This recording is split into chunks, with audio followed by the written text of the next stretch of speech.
તો આ તરફ અમરેલીમાં પણ ડુંગળીનું વાવેતર કરનાર તમામ ખેડૂતોને રાતા પાણીએ રોવાનો વારો આવ્યો હોય તેવી સ્થિતિ છે। ખેડૂતોના વાવેતર સમયે જ સારા પાકની અપેક્ષા હતી, પરંતુ પહેલા કમોસમી વરસાદે અને હવે ડુંગળીના ભાવ નીચે જતા ખેડૂતોની પરેશાની વધી છે। ખેડૂતોનું કહેવું છે કે ખેડૂતને 1 વીઘા ડુંગળીના વાવેતરમાં આશરે 25,000 થી લઈ 30,000 સુધીનો ખર્ચ થાય છે। આ ઉપરાંત ખાતર, બિયારણ, મજૂરી ખર્ચ પણ લાગે છે। ડુંગળીનો ભાવ નીચે જતા રહેતા ખેડૂતોના તેમના ખેતરથી લઈ માર્કેટ યાર્ડ સુધી પહોંચાડવાનો ખર્ચ પણ હાલ માથે પડી રહ્યો છે।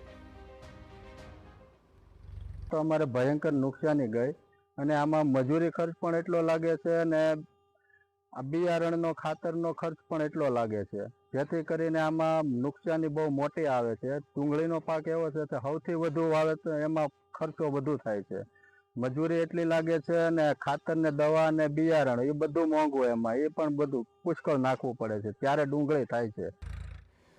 ખેડૂતો સરકાર પાસે માગણી કરી રહ્યા છે કે સરકાર આ બાબતે ગંભીરતાથી વિચારે અને ડુંગળીના નિકાસની છૂટ આપે તો જ ખેડૂત ઊભો થઈ શકશે। દિવસે ને દિવસે ડુંગળીનું વાવેતર જિલ્લામાં વધવા લાગ્યું છે, ત્યારે જો આવી જ રીતે ડુંગળીના ભાવ સાવ નીચે જતા રહેશે તો ખેડૂતોના ડુંગળીનું વાવેતર કરવાનું તે બંધ કરી દેશે। લગભગ છેલ્લા 3-4 વર્ષથી ડુંગળીના ભાવ તળિયે બેસી ગયા છે, અત્યારે પણ બેસી ગયા છે તળિયે હાવ 100 થી 125 રૂપિયા ભાવ છે।